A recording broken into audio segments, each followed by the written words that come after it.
मैं हमारे समाज के अंदर जो बुराइयां हैं उन्हीं बुराइयों को आपके दिमाग में वो बात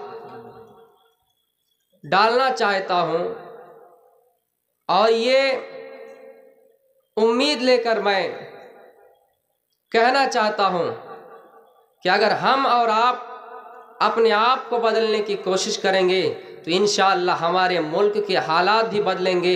हमारे मुल्क के अंदर जो फसाद और हमारे मुल्क के अंदर जो तबाही अभी मचा हुआ है, इंशाअल्लाह अल्लाह रब्बुल आलमीन हमें इस वबा से भी नजात अता फरमाएंगे। क्योंकि अल्लाह ताला फरमाता है कि इन्नल्लाह ला युगय्यिरु बिकौमिन, ऐ लोगों हम कौम की हालात नहीं बदलते हैं जब तक कि ना हो इंसान को ख्याल अपने आप की हालात बदलने की। इसलिए हमें और आपको चाहिए कि हम अपने समाज की हालात को बदलें। हमें और आपको चाहिए कि हमारे समाज में जो फैली हुई गंदगी है, जो बुराइयां हैं, इनके अंदर इनको चेंजिंग करके हम नए इनकलाब लाएं और फिर हम उम्मत मुहम्मदिया के तरीके पर चलें। ऐसे आप दुनिया की हर चीज़ों पर गौर करेंगे तो आपको पता चलेगा कि अल्लाह का कुछ ना कुछ करिश्मा उसमें ज़रूर है।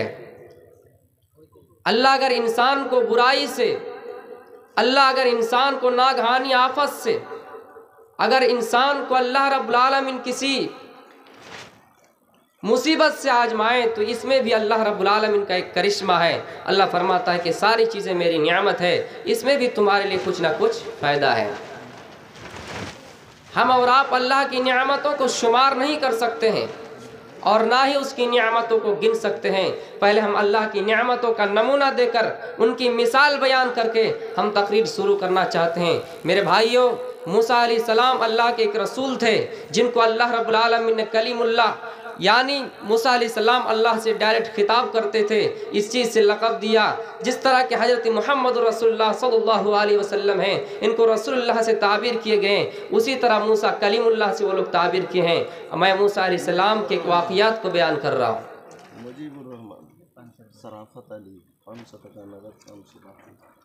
मूसा अलैहिस्सलाम के ज़माने में एक बार ऐसा हुआ कि कहत साली पड़ गए, काफ़ी दिन से बारिश नहीं हुई।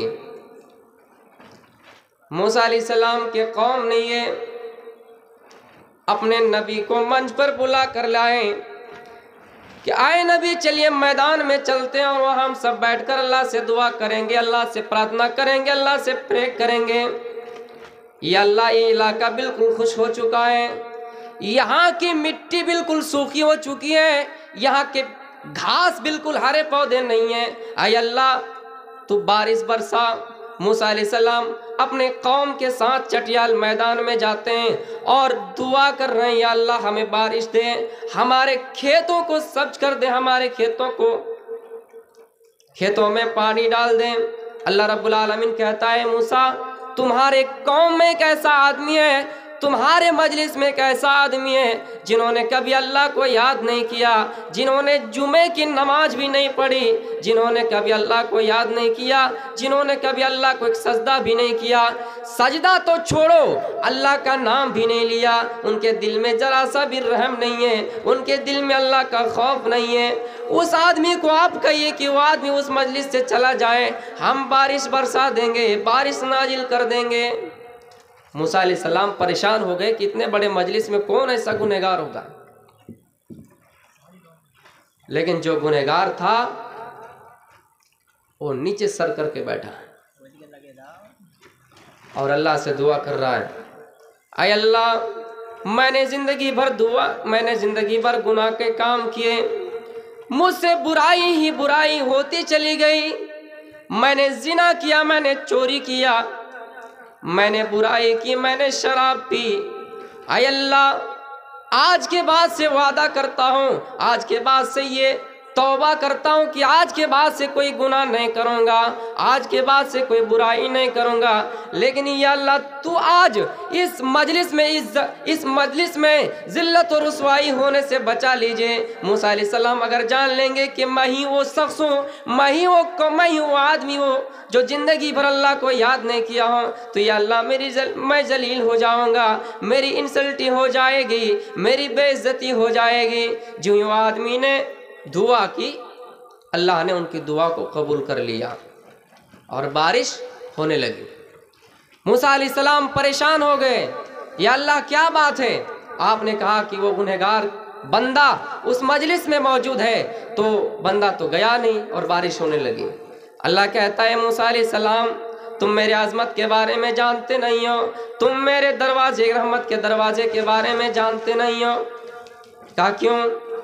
जो आदमी जिंदगी भर गुनाह किया, रब को याद नहीं किया, वो आदमी उसी मजलिस में बैठकर अल्लाह को याद किया, वो मजलिस में बैठकर अल्लाह के सामने तौबा किया, रुजू किया और कहा कि मैं ज़िंदगी भर वो गुनाह नहीं करूँगा जो आज से मेरे ऊपर सरजद हुआ है, जो मैंने मुझसे जो सरजद गुनाह हुआ है उसको ज़िंदगी में कभी नहीं करूँगा। मैंने उनकी तौबा कबूल कर लिए और उनको माफ़ कर दिए। मेरे भाइयों, ये अल्लाह की नियामतें हैं कि ज़िंदगी भर गुनाह करने के बाद आखिरी वक्त अगर कोई इंसान अल्लाह की तरफ रुजू कर जाए, इस्लाम की तरफ आ जाएं, तो अल्लाह ताला उसको माफ़ कर देता है। जब इंटरव्यू लिया गया था, फरिश्तों ने कहा था, या अल्लाह हम लोग इबादत के लिए काफ़ी हैं, आप इंसान को क्यों पैदा करेंगे, ये ज़मीन के अंदर जाएंगे, फसाद मचाएंगे। अल्लाह ने कहा था नहीं, ये ज़िंदगी भर अगर गुनाह करे और ये एक बार अगर अपनी ज़ुबान से अल्लाह का नाम ले, फिर भी मैं उतना खुश होता हूँ जितना तुम ज़िंदगी भर में इबादत करते। या अल्लाह ने इंसान को दर्जा दिया और कमोबेश 18,000 मखलूकात में से इंसान को अशरफुल मखलूकात का लक़ब दिया और ये दर्जा दिया कि इंसानों, हमने तुम्हारे हिबाला यक़्द में सारी चीज़ें कर दिए, हमने तुम्हारे सामने शेर जैसे दहाड़ने वाली 1 घंटा की तेज़ रफ्तार में 80 किलोमीटर की तेज़ रफ्तार चलता है, फिर भी हमने तुम्हारी कैद में कर दिया। हमने हाथी जैसे शरीर वाले जिस्म वाले, हमने उसको तुम्हारे हाथ में तुम्हारे कैद में कर दिया। यानी इंसान के मातहती दुनिया के कोई भी ऐसे गाड़ी हो, दुनिया के कोई ऐसे पहलवान जानवर हो, ताकतवर जानवर हो, हमने सबको इंसान के हवाले कर दिया।